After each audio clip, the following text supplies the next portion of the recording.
The main thing for me was going back to Liverpool and going to virtually where the Cavern was, you know. So I'm going down the same street, the same pub is opposite.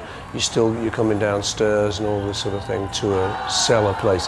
Welcome to the Cavern! The old club used to sweat a lot. They've worked that problem out because you used to get condensation off the old, and that many people there. So it used to kind of make the amps go out and the power would go off, and we'd have to do a good sort of half hour of just talk with the audience and sing song, you know. How's about you are my sunshine? We'll have it fixed in a minute. You. They used to love it, of course. Yeah. You know, it's like, yes. Hot enough for you? But how would you describe a Liverpool crowd? They're very good, you know. I mean, the thing is, because you're one of them, there's always that element. It's like you're playing to people from your street. A Liverpool crowd generally can be manic, unruly, hooligan-ish, loutish, but lovely with it. Yeah. Now they're great, you know, they love the music. How you feeling, all right? Oh yeah. For me, what I particularly like about it is nobody treats me as anything. I'm just our Paul. It's been a long time coming, it's great to be back. What do you think is the Liverpool characteristics that you have? Don't know, I quite like people, you know, and a lot of people from the south or foreigners going to Liverpool will say that they're very friendly people. Come in, love, have a cup of tea. You want a cup of tea? What's wrong, love? You know, all that. They're very warm and open. And am I warm and open? Very. Well, this is what I have got from Liverpool roots. You know, I go up there quite a lot. Actually, it's funny because I was talking to George and Ringo the other day, and George is a bit of a card, as you know. And I said to him, just been up to Liverpool. He said, why? I said, well, it's great, you know, I love it up there. And I thought it was very strange, you know, his reaction. But afterwards, when we chatted, I said, you know what it is? I've got family up there, and he hasn't. He's kind of a lot of his relatives live around him now, you know. Like moved them down. So, but I've got millions of relatives, not just relatives. I've got millions, and they're still breeding as we speak. Run, devil, run! I mean, back in Liverpool, your original childhood home, I think I'm right in saying, has been bought by the National Trust. Yeah. Have you been back there and looked at it? I can't face it. I mean, you know, I used to take the kids up when we were growing up, and I'd just park there, you know, and just to say, okay, that was my room. This is when my dad used to have a little lavender hedge, and I used to clip this hedge here, the privet. That's what we used to call the jigger, little entry where, you know. And I used to enjoy doing that, but I never really wanted to go in. I still do go and sit outside it in the car and just sort of look like, you know, God, you know, famous person's house. But, you know, to me, it's just, because I used to live there, it's very strange that it's now famous. But I was sitting there once, and I was showing the kids and saying, oh, there's my room, and this is where... And an old fella came past, and he sort of just half looked at the car. He said, yeah, he did used to live there. And he walks on. If I were to say Bob Wooler, Yeah. what does his name mean to you? Well, when we first went down the Cavern to do a gig, the resident DJ was Bob Wooler. He was like the master of ceremonies. So he'd be on the mic, and Bob Wooler, DJ at the Cavern, and now here we have, you know, Bobby V, and so on, whatever. And he would introduce, ladies and gentlemen, he did all the DJ stuff. And would he introduce the group? Beatles, yeah, you know. And so he's a good old mate. Big cheer for Bob Wooler. You spot a heckler in the crowd. Satisfaction! Well, there's a little wag in the crowd. And on the evening, I thought, just what I need. I'm live at the Cavern and bloody heckler, typical, you know. I later find out it's one of my family. He said, did you hear a heckler in the crowd? I said, yeah, I did. It was me. Read my lips. It is the smallest, but the largest gig you've ever done, I suppose, because there's only 300 people in the room, but sort of 3.5 million people watching it around the world. online? Very nearly the smallest, yet the biggest. I think the biggest, as you say, on the internet. I want to welcome all the people who are watching this and are listening to this and all the people who've come here from all around the world tonight. So I think actually the smallest was a pub that me and John did in Reading as the Nurk Twins, which somebody pointed out was the first time Lennon and McCartney ever played together.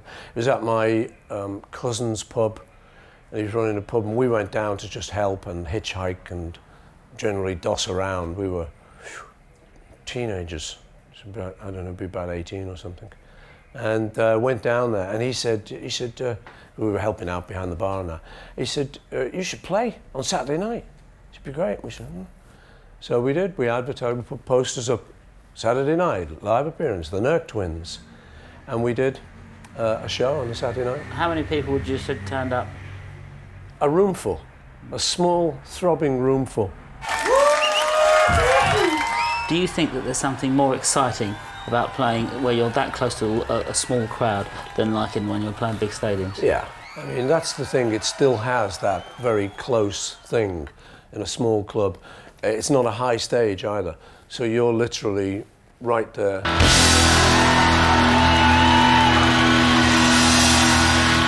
You first played at the Cavern with the Quarrymen in 1958.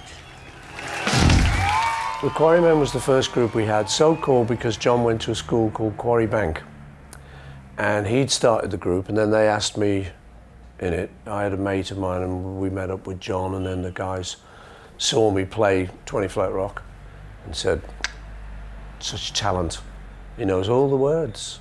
I gotta get with a record machine when it comes to rocking. She's a queen. I'd always wanted to make a rock and roll album, just because I loved it so much.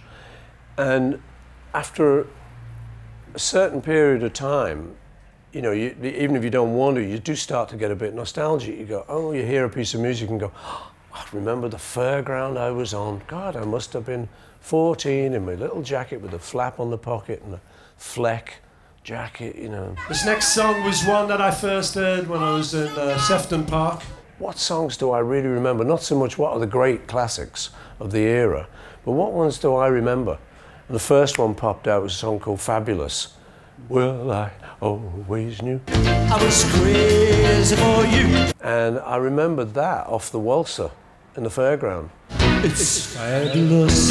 Honey Hush, when did you hear that song? Honey Hush, I first heard it in a place called Gambier Terrace, which was John Lennon and Stuart Sutcliffe's flat. Welcome to this house. Stop all that yakety. Me and George, who were younger than John and Stuart, had stayed the night there.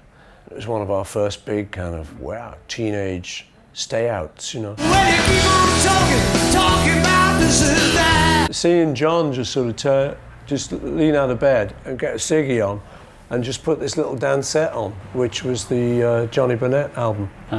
Just come into this house, stop all that yakety. Yeah, come into this house, woman. Stop all that yakety. Every time I do sing that, I go back to that Excitement. excitement. Yeah. Yeah, yeah. And now Blue Jean Bop. Blue Jean Bop. The first record I bought was Bebopaloola by Gene Vincent. So I've been a big fan of his. And we would tend to buy singles because we couldn't afford LPs, as they were called, the big long players. So I bought singles of Gene Vincent, particularly Bebopaloola. But then one of our mates, had the album, and on it was Blue Jean Bop. Blue jean bop, baby, blue jean bop, baby. It's strange what you remember. I actually remember out of the window, all of us going, hey, look, look, look. There was a lady with elephantitis of the leg. And that's going to stick with you. That will But, stick with me. that's Things the like kind of that thing sort of that'll thing. I stick with think you. it'll stick with the people. Listen, The when they hear people. that song, they're going to imagine. think- They never saw the woman, but they'll imagine. her. Blue Jean, baby, And with your big blue eyes. Brian Handsome Man, I thought Buddy Holly had written it, but it turned out to be Chuck, and of course, as I sung it, I sort of realised, yeah, it's very much a Chuck Berry song. Was a brown-eyed handsome man. So I think John used to sing that one.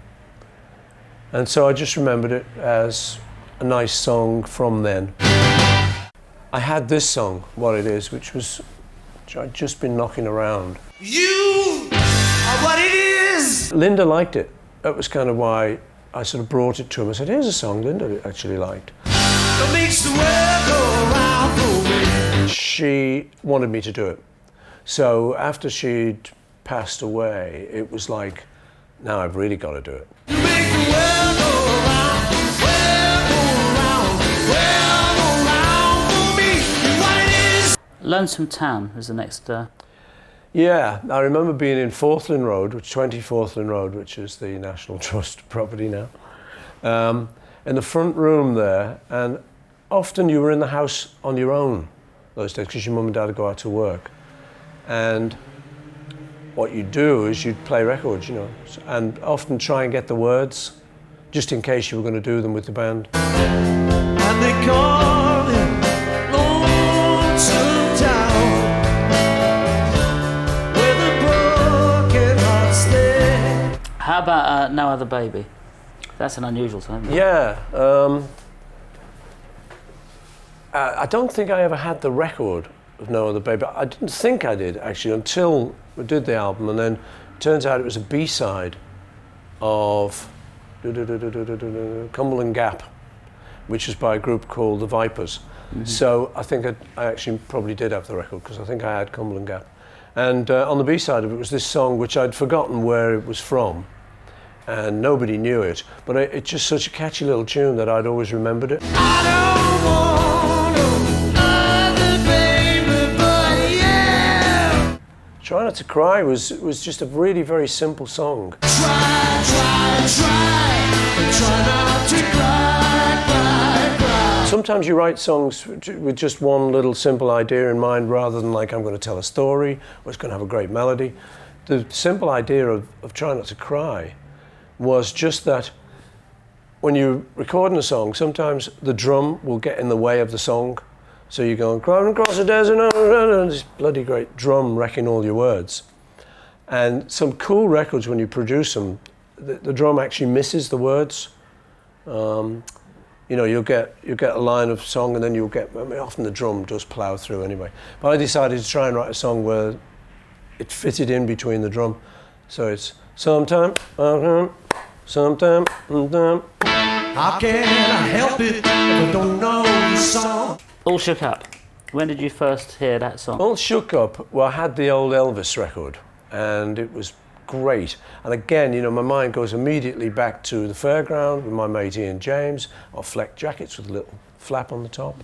And we weren't feeling that good. I think it's because we'd not been able to attract the attention of young ladies, Jules. Once again. Again, we've been round the fair, Destined you know, for sort disappointment. of showing out, you know, hey baby. They go.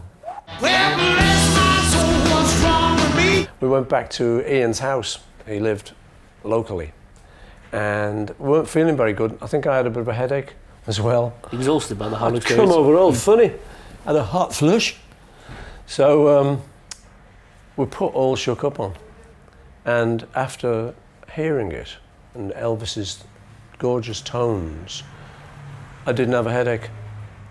It cured. I was cured. That is the power of music. And I really did. That is one of my sort of memories of the power of music. Actually, just thinking, yeah.